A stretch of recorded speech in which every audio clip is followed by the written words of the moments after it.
Hey everybody, welcome to Girls Night with Sam and Kate. I'm Sam, And I'm Kate. and we are doing this during the day with our children here. So if it's chaotic, it's because it is. If it Yeah. sounds chaotic, it's because it And is. also, one of our microphones broke, so we're down to one, so it'll also probably sound a little different. Yeah, we're over here snuggling the microphone and each other. Okay, so for our church, the Church of Jesus Christ of Latter-day Saints, this past weekend was General Conference, and so it was like yesterday and the day before. So we're going to talk a little bit about our favorite things Yeah. and what we did. So, Caitlin, you can go ahead and start. Yeah. Okay, so our family, we usually sit at home and watch conference and make cinnamon rolls, and we get very little out of it because our kids are loud and they run around and they're crazy, and we're just stressed. And so we're like, let's try and go camping this year. Maybe the kids can run around and play, and we can sit and listen. It'll be nice. So Friday night, Kyle got off work and we loaded everything up and we drove 2 hours away. We went to this like property we found on Hip Camp, and we got there. We set everything up. We had dinner, and the kids were kind of grumpy, and we're like, oh, it's just because we drove so far. And the next day we woke up, and Avery did not sleep good, my youngest, and she woke up and had a little bit of a fever. Okay. We're just like, oh, great. Like, she's sick. Our allergies have been so bad. And so we're like, she's probably that. And she keeps complaining that her legs are hurting. She's going through growth spurt. Yeah. And so she was miserable all day Saturday. And so, like, it was like 11 a.m. before conference even started, because for us, it starts at noon. Yeah. And we're like, let's pack up. We're not going to sleep. Saturday? Yes, we're like, we're not going to sleep here another night, but we'll stay all day. Oh, okay. So we listened, we packed up our tent, and then we listened to the first session of conference, and then we packed everything else up, like, in between. And it was really nice. Like, we just listened, and then on the drive home, we got to listen to the second session in the car. Oh, yeah. And everyone was asleep, so we got to listen to the Silent. first two, like, really, Yeah. like, a lot. And then that night, we sat down and watched the last one, and that one's a lot shorter. And so, like, we were all tired, and so we just all were kind of vegging on the couch and sunburned and heat exhausted because it was like 85 degrees with like Yeah. insane humidity. So we were all really tired, but it was actually really nice. Like, we were glad we went. We're also really glad we left when we did. Yeah. We're a one-night camping family right now. That's what you learned? Yes. And then Sunday, we made cinnamon rolls and we had a great time, and we were able to listen to a majority of the talks because we were trying to be more lenient about the kids sitting and watching. We're like, they're not getting anything out of this, but it's on and they're coloring, they're running around and playing. Yeah. But then, like, we gotta listen. So yeah, it was good. That's nice.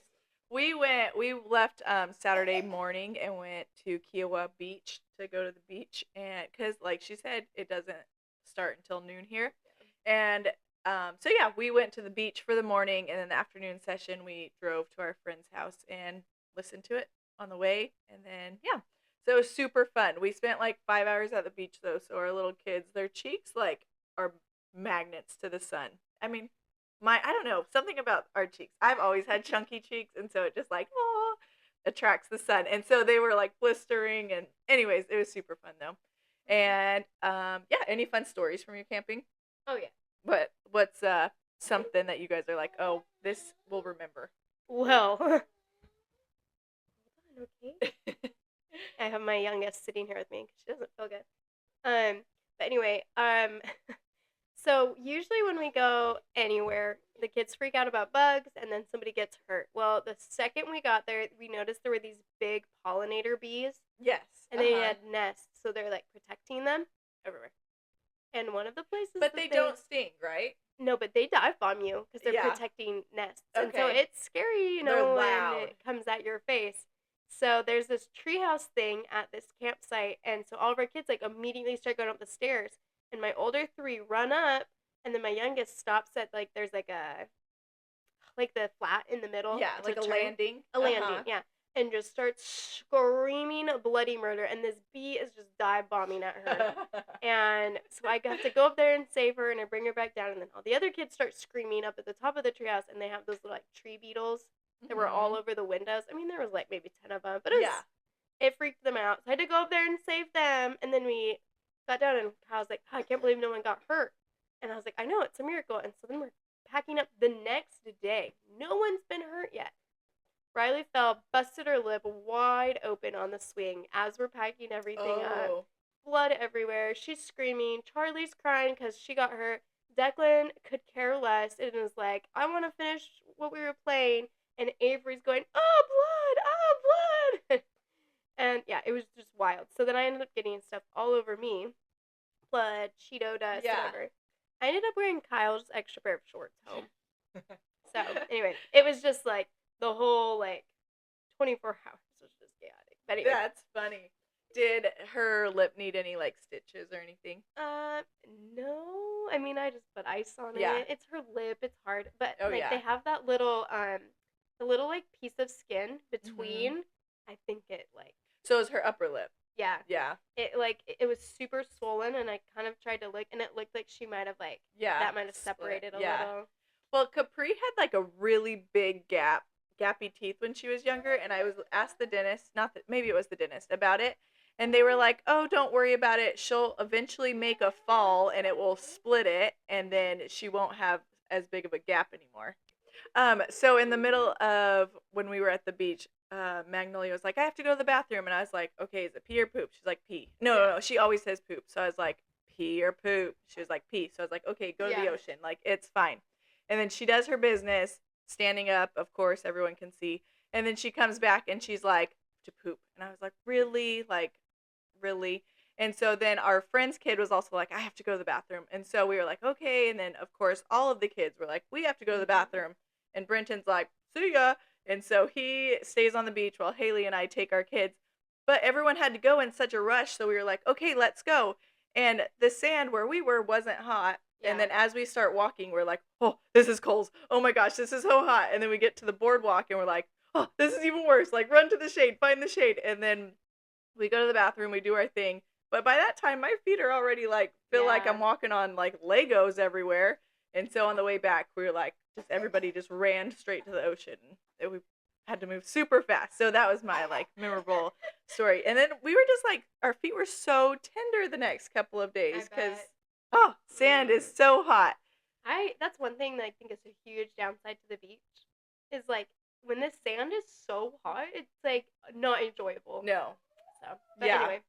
So, did you have a favorite conference talk that we don't have to go over all of them, but is there one that like really stuck out to you? Well, there was a few. Like I have a hard time picking a favorite, but I think I have a favorite theme. Yeah, what did you find that it was? So, I thought there was a lot of talk about kind of uniting and like less hiding and shame. Yes, which I loved. That. Loved that theme. But my most favorite theme, and it was actually President Oaks who brought it up. He said the parable of the 10 virgins, which has been mentioned, so many times this conference. Knows, yeah. So after that, I got on social media. I was on Instagram, and Hank Smith, he posted that it was mentioned 5 times by 5 different people. And I was like, oh, that's so interesting because it is. It's all about preparing spiritually for the Lord. It's like, if you're not prepared, which like the prophets talk, kind of I thought summarized greatly. Like you have to have confidence that He's there. You need to have confidence in your relationship with God. But I thought it was so interesting with the parable of the 10 virgins that it came up 5 times because there were 5 virgins who had oil for their lamps. They were the prepared ones, and 5 that didn't. And so I thought it was so interesting is that it was mentioned 5 times. Yeah. I don't know, it's kind of like this little parallel. Like, oh, that's interesting. And so I just thought it was really cool that God really was making sure that the message was put out there. Like, you need to be prepared. Yeah. Spiritually. Yeah. And I think me and Kyle talked a lot about that. We have so many goals in life, and we want to be successful, and we want to set up a better life for our kids than we have. And just all of these, like, worldly goals, which aren't bad. Yeah. We want to provide for our family, and, like, we want them to live a good life. And we kind of just, like, were talking, and I was like, we're doing it backwards. It's like, we need to worry more about our success in the gospel and our relationship with God. And I think those other things will come easier to us. Because it's not that they're not coming. Like, we are progressing, and we're, doing well, and, like, we're paying off our debt, and we're, trying to do certain things. And I just looked at him, and I was like, this is the reason we feel stuck. We're doing it backwards. Oh. And he was kind of like, yeah, you're so right. And I was like, that's like the connection that I made during conference was like, I'm doing a good job at all the things, right? But like, I'm doing them in the wrong order. Right. When I wake up in the morning, I'm not, first thing praying and reading scriptures because it's not my priority first thing in the morning. Yeah. I sleep until my kids get up. Mm-hmm. So maybe I need to wake up and pray with them. You know, like I just need to like kind of change my priorities. So I think like that was just a really good mindset shift for me. Yeah, To it was like, something you needed to learn. yeah, That's really like cool. it's like a growing thing that my priorities are not bad, but they need to be better if I want to progress spiritually. I need to be more prepared if I want to grow. Yeah, Right? So that's no, cool. kind of that was my like big takeaway from conference. Yeah, like aligning more with the Savior. Yeah, That's my cool. will. Yeah, that's a good way to put it. Huh, I like that. I haven't made that connection. I was re-listening to Saturday mornings this morning while I was cleaning my garage. And Sister Johnson, was that who it was? Camille. Yes. Yeah. Okay. She's like the Relief Society president over everyone. And she was talking about how Christ asked these people to, if they wanted to be healed, then to go and into the river, right? Yeah. Or the water. The and lepers. yes, and they would be healed. And she said all of them were healed, and just one, was it just one, turned Just around one. and said, like, and gave thanks and said they were all healed physically, but only one was healed spiritually. And Yeah. I loved that. Like, we can all be healed physically, but what are we doing to take it the next step further and heal ourselves spiritually, and to then, like Caitlin said, align ourselves with the Savior. I really liked that one.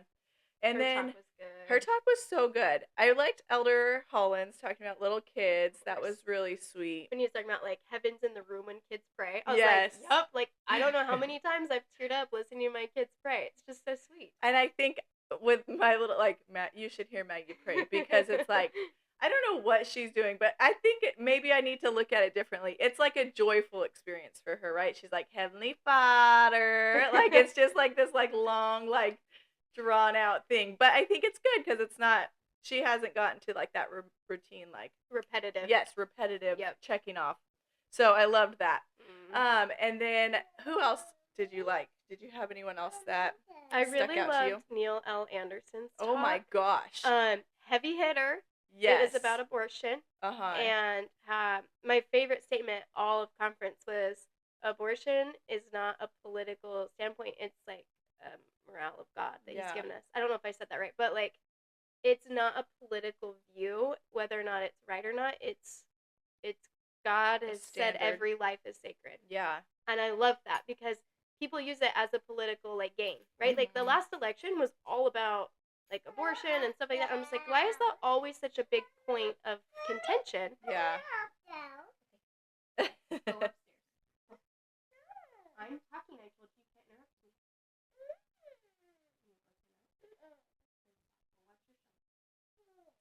Sorry for our guest. Yes, we listened to his on the way home, and I was like, or on the way to Haley's house. Yeah. It was so heavy, but it was like very like just sweet, like right. So I loved the story of the girl who got pregnant at 17 and went to church, and her ward family like helped her. I love the story. He was saying there was a husband who was unfaithful, and his wife found out about it, and she was like, "Hey," to the mistress was like, "Don't abort this baby," because that was her plan. She said, "I'll take him and raise him as my own." I was like, yeah. Oh, the like humility and like when pure love to be able to do that. When Elder Anderson was like that, she could look at this kid as a daily reminder of her husband's unfaithfulness. Instead, she just looked at it as a way to like save a sacred like, being. I was like, dude, I couldn't do it. I don't know. That would be so hard. That is a good woman. Mm-hmm. I also noticed the theme was like to go to the temple more, and like not that your problems will be solved, but like answers and things will come. And the other thing that I like really have to work on is charity, and I feel like that was such a huge thing because like I love people, but do I like love them to the extent of like compassion and being able to like put myself in their shoes and like wholly help them? Like not to that extent yet. And so I want to work on like loving purely and not just... in your 30s. You have plenty of time. Well, I mean, I want to like become that person, and you have to start now if that's who you want to become. I agree. There was one talk too that was about, it might have been Sister Johnson's again. It was a woman who gave, I can't remember. It was, I only remember, well, maybe because I haven't done, no, I've done them. Sister Runia was the other one. That might have been hers. Yeah, it was. She was all Tamara pink. Runia. Yes. Yes. She is so funny. I love her like Instagram and stuff. But her talk about being whole but not healed. Yes. She's talking about how like you can be physically healed and spiritually healed or not, but you can always be whole in God. And she gave this like little like analogy, yeah, about your worth. And she had like one hand way up in the air, and that was your worth, and then your other hand was obedience, and the obedience went up and down, but the worth never changed. Oh yes. And I was like, I just like touched my heart, because I was like, how many people need to hear that? I know, like I love hearing that. Like I'm like, yes, I need that reminder that like no matter where I'm at in my life, like my worth does not change in God's eyes. Like I'm always like, my worth is great. And so when she was doing it, it was just so powerful, and it was just like something that kind of struck home, because I think so many people struggle with thinking like I broke all these rules, or I've sinned, or God sees me as my choices. God is judging me. Yeah. God is not judging you. Your worth is always great. He just wants you to be closer to him. It doesn't change how much he loves you. Yeah. Yeah. So I love that so much. Yeah. I don't know how to pick a favorite. They all were so good. There were so many good ones. And then I was so excited that Greenville, South Carolina got announced for a temple. Yes. That's awesome. And another one in Utah. Spanish Fork. At least there was only one this time. It was funny. We lived in Spanish Fork with Kyle's parents. We're always wondering, like, oh, when are they going to build one in between Provo and Payson? Because it's like a 30-minute drive between the two.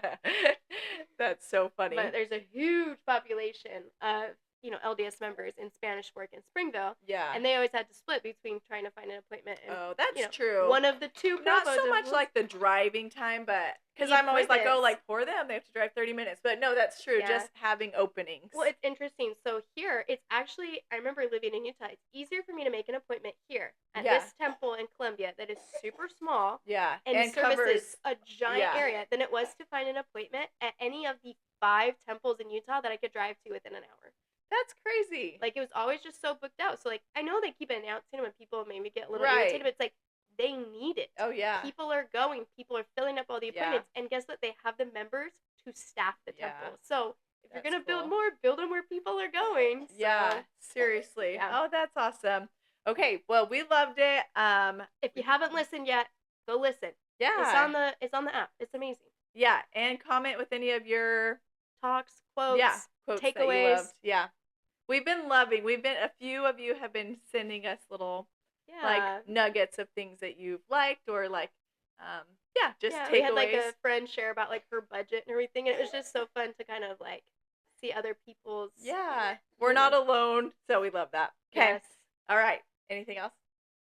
Okay. That's it. See you next time. Bye.